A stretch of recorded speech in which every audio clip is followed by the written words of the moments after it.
ప్రభువైన యేసుక్రీస్తు నామములో మీ అందరికీ వందనాలు చెల్లిస్తున్నాను. ఒక మాట మనం ప్రార్థనతో వాక్యాన్ని ధ్యానించుదాం. అందరం కళ్ళు మూసుకున్నట్టయితే ప్రార్థన చేసుకుందాం. మా ప్రియ పరలోకమందున్న తండ్రి, పరిశుద్ధుడవైన దేవ, నీ అద్భుతమైన నామాన్ని బట్టి కృతజ్ఞతలు. మీరిచ్చిన రక్షణ సంకల్పంలో మనల్ని నింపుకున్నందుకు వందనాలు ప్రభా. నీ కృపలో మమ్మల్ని బలపరుస్తున్నారు.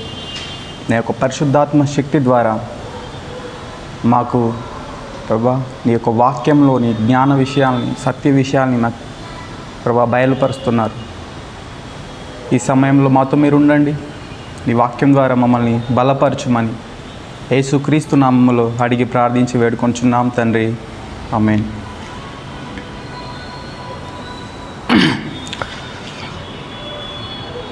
ఒక తండ్రి యాక్చువల్గా వాళ్ళ భార్య లేదు, ఒక కూతురు మాత్రమే ఉంది. తన కూతురు, ఇతను, వీరిద్దరూ వారి యొక్క జీవితాన్ని కొనసాగిస్తూ ఉన్నారు. అయితే చిన్నప్పుడే ఈ అమ్మాయి వాళ్ళ తల్లి చనిపోయింది అన్నమాట. ఏం జరిగింది అంటే, వాళ్ళ తండ్రే చాలా కష్టం చేసి ఆమెను పెంచడం, ఆమెకు చదువుకు సంబంధించిన వాటిని ఆయన అందించడం, ఇవన్నీ ఆయనే చేసిండు. కానీ అమ్మాయికి ఒక మంచి గోల్ ఉంది. అదేంటో తెలుసా? తను డాక్టర్ కావాలనుకుంది. కానీ తండ్రికి అంత స్తోమత లేకపోయింది. కానీ వాళ్ళ యొక్క కూతురి ఆశను ఆయన నెరవేర్చాలని, ఆయన కూతురిని ఎంతగానో ప్రేమిస్తున్నాడు. ఎందుకంటే తల్లి లేదు కాబట్టి. సో ఆయన ఎంతో కష్టం చేసి ఆ MBBS వరకు తీసుకెళ్ళిండు. ఫైనల్గా ఇక ఎగ్జామ్స్ వస్తాయి, ఫీజు కట్టాలి అన్నప్పుడు తన దగ్గర డబ్బులు లేవు. డాడీ ఫీజు కట్టాలి అన్నప్పుడు ఎంతో కష్టపడ్డాడు. ఆయన అప్పటికే చిన్నప్పటి నుండి ఎంతో కష్టం చేసి తన యొక్క శరీరాన్ని మొత్తం బలహీనంగా చేసుకున్నాడు తన కోసం, ఎందుకంటే తను ప్రేమించాడు. సో అలా చేసుకున్న సమయంలో అప్పటి వరకు మాట్లాడుతూ ఉన్నాడు కాల్లో, బిడ్డ నువ్వు బాగా చదువుకో, నేను నీకు డబ్బులు పంపిస్తా ఫీజుకి అని చెప్పేసి. అలా చదువుకుంటున్నప్పుడు ఫీజు కట్టేసినాడు, అంత కష్టపడ్డాడు, ఫీజు కట్టినాడు. ఎగ్జామ్స్ తను రాస్తూ ఉండగా మధ్యలో కాల్స్ బంద్ చేసిండు వాళ్ళ తండ్రి. తను మేబీ మా డాడీ నన్ను డిస్టర్బ్ చేయొద్దని బంద్ చేసిండు ఈ కాల్స్ అని తను అనుకొని ఎగ్జామ్స్ రాసుకుంటూ వెళ్ళింది. కానీ అవి కంప్లీట్ అయినాక ఇంటికి వచ్చేసరికి చూసేసరికి వాళ్ళ డాడీ చనిపోయి ఉన్నాడు. అప్పుడు తను చాలా నిస్సహాయ స్థితిలో తన స్పృహను కోల్పోయిన పరిస్థితిలో ఉంది. నేను ఇక్కడ ఒక విషయాన్ని మీకు జ్ఞాపకం చేయాలనుకుంటున్నాను. ఆ యొక్క కూతురి పట్ల తండ్రి ఎంత ప్రేమ వ్యవహరించిండో ఇక్కడ మనకు కనిపిస్తూ ఉంది. తను బాగుండడానికి, తను ఒక మంచి పొజిషన్లో ఉండడానికి తండ్రి తను నల్లగొట్టుకున్నాడు. చివరికి తాను చనిపోవడానికి కూడా సిద్ధంగా ఉన్నాడు. ఇలా మనం క్రీస్తు మనల్ని ఎంత ప్రేమించిండో జ్ఞాపకం చేసుకోవచ్చు. ఆయన సంఘాన్ని ఎంత ప్రేమించిండో మనం జ్ఞాపకం చేసుకోవచ్చు. ఎఫెసీలకు రాసిన పత్రిక 5వ అధ్యాయం 25 నుండి 27 వచనాల్ని కనుక మనం చూసినట్లయితే, అటువలే క్రీస్తు కూడా సంఘమును ప్రేమించి అది కలంకమైనను ముడతయైనను అట్టిది మరి ఏదైనను లేక పరిశుద్ధమైనదిగాను నిర్దోషమైనదిగాను మహిమగల సంఘముగాను ఆయన తన ఎదుట దానిని నిలువబెట్టుటకు వాక్యముతో ఉదక స్నానము చేత దానిని పవిత్రపరిచి పరిశుద్ధపరచుటకై దాని కొరకు తన్ను తాను అప్పగించుకొనెను అన్నాడు. ఇక్కడ క్రీస్తు సంఘము కొరకు తన్ను తాను అప్పగించుకున్నాడని ఇక్కడ చెప్తా ఉన్నాడు. అంటే సంఘము పట్ల ఆయనకి ఎంత ప్రేమ ఉంటే తను తాను అప్పగించుకుంటాడు. సో ఇక్కడ ఒక విషయాన్ని గమనించవచ్చండి. క్రీస్తు సంఘము పట్ల తన ప్రేమను ఎంతగా చూపించినాడంటే, అది పరిశుద్ధమైనదిగా ఉండాలని చూసిండు, పవిత్రమైనదిగా ఉండాలని చూసిండు. దాని కొరకు తన యొక్క ప్రాణాలని సైతం అక్కడ చెల్లించాల్సి వచ్చినప్పుడు తన ప్రాణాలని సైతం ఆ సంఘం కంటే ఎక్కువ కాదనుకున్నాడు. ఎందుకంటే ఆయన వచ్చింది దాని కొరకే. ఇక్కడ మనం చూస్తాం, సంఘాన్ని ఎవరు నిర్మించినారు అని చూస్తే సంఘాన్ని క్రీస్తు స్థాపించినాడు, క్రీస్తు నిర్మించినాడు. ఆయన రూపశిల్పిగా ఇక్కడ మనకు కనబడతా ఉన్నాడు. మనం పేతురుకు రాసిన మొదటి పత్రిక 2వ అధ్యాయం 5వ వచనంలో కనుక మనం చూస్తే, యేసుక్రీస్తు ద్వారా దేవుని అనుకూలమగు ఆత్మ సంబంధమైన బలులను అర్పించుటకు పరిశుద్ధ యాజకులుగా ఉండునట్లు మీరును సజీవమైన రాళ్ల వలె ఆత్మ సంబంధమైన మందిరముగా కట్టబడుచున్నారు అంటున్నాడు ఇక్కడ. పాత నిబంధన గ్రంథంలో మనం చూసినట్లయితే ఇక్కడ దేవాలయం ఉంది, కానీ ఇక్కడ చూస్తే కొత్త నిబంధన గ్రంథంలో మన ఆధ్యాత్మిక మందిరమే దేవుని సంఘం అని ఇక్కడ చెప్తా ఉన్నాడు. ఎవరు దీన్ని స్థాపించింది అంటే క్రీస్తు అని ఇక్కడ చెప్తున్నాడు. యేసుక్రీస్తు ద్వారా ఆత్మ సంబంధమైన మందిరంగా మనం కట్టబడ్డామంటున్నాడు ఇక్కడ. ఎవరు దీని రూపశిల్పి అంటే యేసు ప్రభు. ఆయన దీన్ని నిర్మించినాడు. ఆయన దీనికోసం తాను అర్పించుకున్నాడు.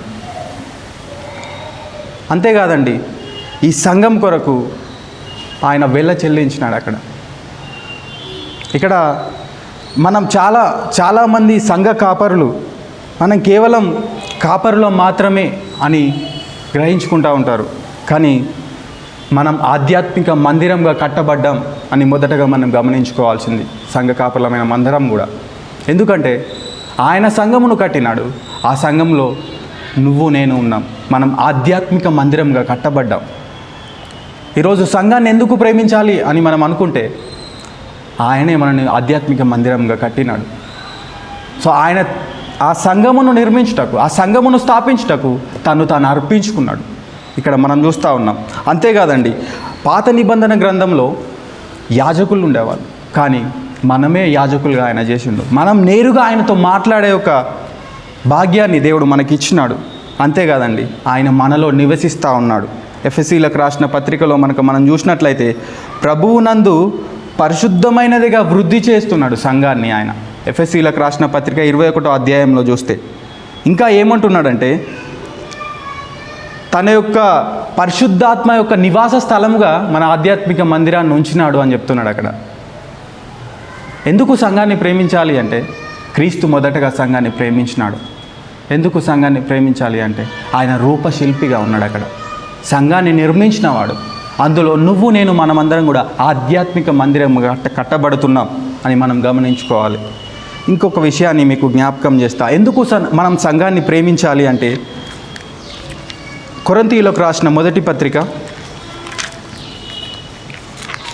3వ అధ్యాయము 9వ వచనంలో కనుక మనం చూసినట్లయితే, మేము దేవుని జత పనివారమై ఉన్నాము, మీరు దేవుని వ్యవసాయమును దేవుని గృహమునై ఉన్నారు. ఇక్కడ అపోస్తలుడైన పౌలు మాట్లాడుతూ ఉన్నాడు. ఎందుకు సంఘాన్ని ప్రేమించాలి అంటే మనం ఆ యొక్క పనిలో జత పనివారిగా ఉన్నాం. మనం సంఘ కాపరులుగా మనం అందరం కూడా. అయితే ఇక్కడ మొదటగా మీకు జ్ఞాపకం చేస్తాను. ఎఫెసీలకు రాసిన పత్రికలో మనం చూస్తాం 2వ అధ్యాయంలో క్రీస్తు మూలరాయిగా ఉన్నాడు అని ఉంటుంది అక్కడ. ఎఫెసీలకు రాసిన పత్రిక 2వ అధ్యాయము క్రీస్తు మూలరాయిగా ఉన్నాడు. అయితే ఇంకేం చెప్తాడంటే అపోస్తలు ప్రవక్తలు వేసిన పునాది మీద మనం కట్టబడ్డామని అక్కడ రాయబడి ఉన్నది. అంటే అర్థం ఏంటి తెలుసా? ఆయన క్రీస్తు మొదటగా సంఘమును ప్రేమించినాడు, దాన్ని స్థాపించినాడు. అపోస్తలు ప్రవక్తలు దానికి పునాదిగా ఉన్నారు. ఈరోజు నువ్వు నేను ఆధ్యాత్మిక మందిరముగా కట్టబడమే కాదు, ఆయన నివాస స్థలముగా ఉండడమే కాదు, ఈరోజు ఇంకొక ప్రాముఖ్యమైనది ఏంటంటే మనం ఆయన జత పని వారిగా ఉన్నాం. సంఘ కాపరులుగా మనం అందరం కూడా సంఘాన్ని ఎందుకు ప్రేమించాలంటే క్రీస్తు ప్రేమించినాడు. క్రీస్తు ఆ సంఘం కొరకు తను అర్పించుకున్నాడు. అపోస్తలు ప్రవక్తలు కూడా వాళ్ళ యొక్క వెలను చెల్లించినారు సంఘం కోసం. ఇక్కడ నువ్వు నేను కూడా ఆయన జత పనివారమే ఉన్నాం. ఇక్కడ ఒక మంచి మాట ఉందండి, the church is a love story not a institution అని చెప్తున్నాడు ఒక భక్తుడు. సంఘం అనేది ఒక ప్రేమ కథ, ఇది ఒక సంస్థ కాదండి, ఇది క్రీస్తు రూపొందించిన ఒక ప్రేమ కథ. క్రీస్తు సంఘమును ప్రేమించిండు. మొదటగా మనం చూసినట్టు ఎఫెసీలకు రాసిన పత్రికలో ప్రవక్తలు సంఘాన్ని ప్రేమించిర్రు, అపోస్తలు సంఘాన్ని ప్రేమించుకుంటూ వచ్చిర్రు. ఈవెన్ మనకు బెస్ట్ ఎగ్జాంపుల్ తెలుసా అండి, అపోస్తుడైన పౌలు కూడా సంఘాన్ని ఎంతగా ప్రేమించాడంటే తన యొక్క స్వయంను చంపుకున్నాడు. తను ఏ స్థితిలో ఉన్నాడో మర్చిపోయిండు. తన గురి, తన లక్ష్యం సంఘం పైన పెట్టిండు, సంఘంలో ఉన్న ప్రజల పైన పెట్టిండు. ఇక్కడ మనకు మంచి ఉదాహరణగా అపోస్తలుడైన పౌలు మనకు కనిపిస్తూ ఉన్నాడు ఇక్కడ. ఇంకా మనం సంఘాన్ని ఎందుకు ప్రేమించాలి అని అన్నప్పుడు, సంఘ కాపరిగా మన బాధ్యతల్లో ఒకటి ఏంటంటే సంఘాన్ని ప్రేమించడం. మనం చాలా చేస్తాం, బోధిస్తాం, వాళ్ళను సంఘంకి సంబంధించినవి చూసుకుంటాం, కానీ వాళ్ళని ప్రేమించకపోతే సంఘ కాపరులుగా మన బాధ్యతను మనం సరి అయిన విధంగా నిర్వర్తించినట్టే అని మనం గమనించుకోవాలి. ఇంకా సంఘాన్ని ఎందుకు ప్రేమించాలి అంటే, సంఘం శాశ్వతమైన దేవుని ప్రణాళిక అని వాక్యం చెప్తా ఉన్నది. మత్తయి సువార్త 16వ అధ్యాయము 17-18 వచనాల్ని కనుక మనం చూసినట్లయితే, మత్తయి సువార్త 16వ అధ్యాయము, ఇక్కడ పేతురు మాట్లాడతాడు. పేతురును అడిగినప్పుడు అందుకు 16వ వచనంలో, అందుకు పేతురు, నీవు సజీవుడవైన దేవుని కుమారుడవైన క్రీస్తువు అని చెప్తాడు. పేతురుని అడుగుతాడు, నేను ఎవరినని నువ్వు అనుకుంటున్నావు అని అడిగినప్పుడు, శిష్యులను అడిగినప్పుడు యేసుప్రభు, నువ్వు దేవుని కుమారుడవైన క్రీస్తువు అనుకుంటున్నా అని చెప్తాడు. అయితే ఇక్కడ ఒక వండర్ఫుల్ మాట ఉందండి. అదేంటంటే, పరలోకమందున్న నా తండ్రి ఈ సంగతులు నీకు బయలుపరిస్తే కానీ నరులు నీకు బయలుపరచలేదు అని చెప్తున్నాడు ఇక్కడ. అంటే ఇక్కడ ఏం అర్థం చేసుకోవాలి అంటే, పరలోకమందున్న తండ్రి బయలుపరిచినాడు. ఏం బయలుపరిచినాడు అని ఇక్కడ మనం చూస్తే, ఇక్కడ కింద వచనంలో, ఈ బండ మీద నా సంఘమును కట్టుదును. ఏమని బయలుపరుస్తున్నాడు పరలోకమందున్న తండ్రి అంటే, సంఘమును స్థాపించున్నాడు. అంటే ఆయన ప్రణాళికలో సంఘ స్థాపన అన్నది ఉన్నది. సంఘ శాశ్వతమైన దేవుని ప్రణాళికలో సంఘం నిర్మించబడడం అనేది దేవుని యొక్క ప్రణాళిక అయి ఉన్నది. మన జ్ఞాపకం చేసుకోవాలి ఈ విషయాన్ని. ఇంకా ఎందుకు మనం సంఘాన్ని ప్రేమించాలి అంటే, రోమీలకు రాసిన పత్రిక 8వ అధ్యాయం 9-10 వచనాలు కనుక మనం చూసినట్లయితే, రోమీలకు రాసిన పత్రిక 8వ అధ్యాయము 29-30 వచనాలు కనుక మనం చూసినట్లయితే, ఎందుకనగా తన కుమారుడు అనేక సహోదరులలో జ్యేష్ఠుడగునట్లు దేవుడు ఎవరిని ముందుగా ఎరిగెనో వారు తన కుమారునితో సారూప్యము గల వారగుటకు వారిని ముందుగా నిర్ణయించెను. 30వ వచనంలో చూసినట్లయితే, మరియు ఎవరిని ముందుగా నిర్ణయించెనో వారిని పిలిచెను, ఎవరిని పిలిచెనో వారిని నీతిమంతులుగా తీర్చెను, ఎవరిని నీతిమంతులుగా తీర్చెనో వారిని మహిమపరిచెను అని చెప్తున్నాడు ఇక్కడ. ఆయన యొక్క నిత్య జీవమును గురించిన నిరీక్షణలో మనకేం లభిస్తుంది అంటే, ఆయన చేత మనం రక్షించబడ్డాం అన్న ప్రణాళిక మనకు లభిస్తుంది సంఘాన్ని ప్రేమించడానికి. ఇంకా ఏం చేసిండు అంటే, ఆయన సైంటిఫికేషన్ ప్రాసెస్లో ఆయన మనల్ని నీతిమంతులుగా తీసుకొచ్చిండు, ఇంకా నీతిమంతులుగా చేస్తూనే ఉన్నాడు. అందును బట్టి మనం సంఘాన్ని ప్రేమించడానికి బద్ధులమై ఉన్నాం. ఇంకేం చెప్తున్నా తెలుసా, దేవుణ్ణి మహిమపరచడానికి నువ్వు నేను మనం అందరం కూడా ఆయన పనివారమై ఉన్నాం అని ఆయన చెప్తున్నాడు సంఘాన్ని ప్రేమించడానికి. ఇక్కడ ఏం చేసి నిత్య జీవనం గురించి నిరీక్షణ మనకు లేదు. ఎందుకంటే మనం పాపపు స్థితిలో ఉన్నాం. మనం అందరం కూడా ఆ పాపపు స్థితిలో ఉన్నప్పుడు క్రీస్తునందు విశ్వాసం ఉంచడం ద్వారా మన యొక్క పాపపు స్థితిని తొలగించబడింది. మనకు నిత్య రాజ్యం గురించి నిరీక్షణ లభించింది. అది ఆయన సంఘంలోని శాశ్వతమైన ప్రణాళికలో ఒక భాగంగా మనం గుర్తించవచ్చు. ఇందును బట్టి మనం సంఘాన్ని ప్రేమించాల్సిన వ్యక్తులుగా ఉన్నాం. ఇంకేం చెప్తున్నాడంటే, తిమోతికి రాసిన 2వ పత్రిక 1వ అధ్యాయము 9-10 వచనాలని కనుక మనం చూసినట్లయితే, తిమోతికి రాసిన 2వ పత్రిక 1వ అధ్యాయం 9-10 వచనాలని కనుక మనం చూసినట్లయితే,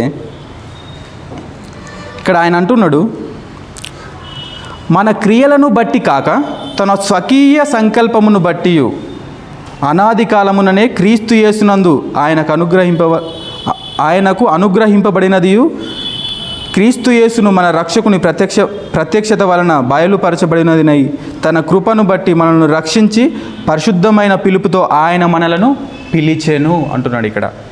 అంటే ఈ యొక్క సంఘము శాశ్వతమైన దేవుని ప్రణాళికలో కూడా నువ్వు నేను ఆయన ప్రణాళిక, ఆయన సంకల్పంలో, ఆయన పర్పస్లో నువ్వు నేను ఉన్నాం. ఇక్కడ ఆయన మనల్ని పిలుచుకున్నాడు, ఆయన రక్షించి పరిశుద్ధులుగా నిన్ను నన్ను పిలుచుకున్నాడు. ఎఫెసీలకు రాసిన పత్రికలో మనం చూడొచ్చు ఈ మాటను. ఎఫెసీలకు రాసిన పత్రిక 1వ అధ్యాయం 4-6 వచనాల్లో, జగత్తు పునాది వేయబడక మునికే క్రీస్తులో మనల్ని ఏర్పరచుకున్నాడు అంటాడు అక్కడ. అంటే ఆయన సంఘ ప్రణాళికలో నువ్వు రక్షించబడ్డప్పుడే రాలేదండి. మనం పుట్టకముందే నీపైన నాపైన ఆయన ప్రణాళిక ఉన్నది, ఆయన ఉద్దేశం ఉన్నది మన పట్ల. ఆయన మనల్ని అప్పుడే ప్రేమించిండు. మనం పుట్టక మునిపే, మన రక్షణలోనికి రాకముందే ఆయన మనల్ని ప్రేమించిండు. ఈరోజు మనం సంఘాన్ని ఎందుకు ప్రేమించాలి అని కనుక మనం ఆలోచిస్తే, క్రీస్తు ప్రేమించినాడు సంఘాన్ని. ఆ సంఘాన్ని ప్రేమించడానికి తాను అప్పగించుకున్నాడు అని ఇక్కడ మనం చూడొచ్చు. ఇంకేం చూడొచ్చు? సంఘాన్ని ఎందుకు ప్రేమించాలి అంటే, నువ్వు నేను సంఘ కాపరులుగా ఆయన తోటి పనివారమై ఉన్నాం కాబట్టి సంఘాన్ని మనం ప్రేమించాల్సిన వాళ్ళమై ఉన్నాం. ఇంకా సంఘాన్ని ఎందుకు ప్రేమించాలి అంటే, నా సంఘ కాపరుల యొక్క ప్రతి ఒక్కరి బాధ్యత సంఘాన్ని ప్రేమించడం. ఎందుకంటే మనకు మాదిరిగా యేసుక్రీస్తు ఉన్నాడు. సంఘాన్ని ప్రేమించడానికి తాను అర్పించుకున్నాడు. ఈరోజు నువ్వు నేను ఆయన ఒక సంఘాన్ని ప్రేమించాల్సిన బద్దులమై ఉన్నాం. ఒక మాట అంటాడండి, ఒక వ్యక్తి ఒక మాట అన్నాడు, సంఘాన్ని ప్రేమించకుంటే నువ్వు క్రీస్తును కూడా ప్రేమించినట్టే అని ఒక వ్యక్తి చెప్పినాడండి. నిజంగా సంఘాన్ని ప్రేమించినప్పుడు మనం క్రీస్తుని ఎలా ప్రేమించగలుగుతాం? చాలామంది చెప్తారు సంఘ కాపరులు, నేను క్రీస్తును ప్రేమిస్తున్నాను అని చెప్పేసి. క్రీస్తును ప్రేమించినప్పుడు ఎట్ ద సేమ్ టైం నువ్వు సంఘాన్ని కూడా ప్రేమించగలుగుతావు. ఎందుకంటే దాన్ని స్థాపించింది ఆయనే, దాన్ని రూపశిల్పి ఆయనే, దాని కొరకు తాను వెచ్చించుకున్నాడు సమయాన్ని, తన యొక్క వెలను చెల్లించినాడు అక్కడ. ఈరోజు సంఘ కాపరులుగా మనమందరం కూడా ఆయన తోటి పనివారంగా ఉన్నాం. ఆయన ఆధ్యాత్మిక మందిరంగా ఉన్నాం కాబట్టి సంఘాన్ని ప్రేమించాల్సిన వారి ఉన్నాం. ఆయన యొక్క సంఘ శాశ్వతమైన ప్రణాళికలో నువ్వు నేను రక్షించబడ్డాం, నీతిమంతులుగా తీర్చబడ్డాం, ఆయన పనివారమై ఉన్నాం. ఇంకొకటి ఏంటంటే, అనాది కాల సంకల్పం చొప్పున జగత్ పునాది వేయబడక మునిపే ఆయన నిన్ను నన్ను ప్రేమించినాడు. నువ్వు నేను పుట్టక ముందుకే ఆయన నిన్ను నన్ను ప్రేమించినాడు. కాబట్టి మనం సంఘాన్ని ప్రేమించాల్సిన బద్దులమై ఉన్నాం. అందరం కళ్ళు మూసుకుందాం, ఒక మాట ప్రార్థన చేద్దాం. ప్రతి ఒక్కరి వ్యక్తిగత జీవితాలని సంఘ కాపరులుగా మనం పరిశీలన చేసుకున్నట్లయితే, నేను సంఘాన్ని ప్రేమిస్తున్నానా? క్రీస్తు ప్రేమించిన విధంగా నేను ప్రేమిస్తున్నానా సంఘాన్ని? మనమందరం కూడా ఆయన జత పనివారమని దేవుని వాక్యం చెప్తా ఉంది. ఆయన ఆధ్యాత్మిక మందిరం అని దేవుని వాక్యం చెప్తా ఉంది. ఆయన శాశ్వతమైన ప్రణాళికలో నిన్ను నన్ను రక్షించుకున్నాడు, నీతిమంతులుగా చేసినాడు. ఆయన శాశ్వతమైన ప్రణాళికలో మనం పుట్టక ముందే, జగత్తు పునాది వేయబడక ముందుకే మనల్ని ప్రేమించినాడు. సంఘ కాపరులుగా మన బాధ్యత సంఘాన్ని ప్రేమించడం. ఆ ప్రియ పరలోకమందున్న తండ్రి, ఈ యొక్క ఘనమైన శ్రేష్టమైన నామాన్ని బట్టి వందనాలు ప్రభువా. మీరు మాకు మాదిరిగా ఉన్నారు ప్రభా. మీరు దాన్ని నిర్మించినారు సంఘాన్ని ప్రభా. మేము ప్రేమింపబద్దులమై ఉన్నాం సంఘాన్ని ఖచ్చితంగా ప్రభా. నీ జత పనివారమై మేము ఉన్నాం ప్రభా. సో మేము సంఘాన్ని ప్రేమించాల్సి ఉంది ప్రభా. దయచేసి మాకు సహాయం చేయండి. మమ్మల్ని మీరు ఎంతగా ప్రేమించినారు, మా పైన మీరు ఎంత ప్రేమ చూపించినారో, సంఘం కొరకు మీరెంత మిమ్మల్ని మీరు అర్పించుకున్నారో ప్రభా, మేము అర్థం చేసుకున్న విధంగా ప్రభా మమ్మల్ని ప్రభా మీ యొక్క ఆధ్యాత్మిక వెలుగులోనికి నడిపించి సంఘాన్ని ప్రేమించే వ్యక్తులుగా మమ్మల్ని తయారు చేయమని యేసుక్రీస్తు అతి శ్రేష్టమైన నామములో ఈ ప్రార్థనను అడిగి వేడుకొంచున్నాం తండ్రి. ఆమేన్.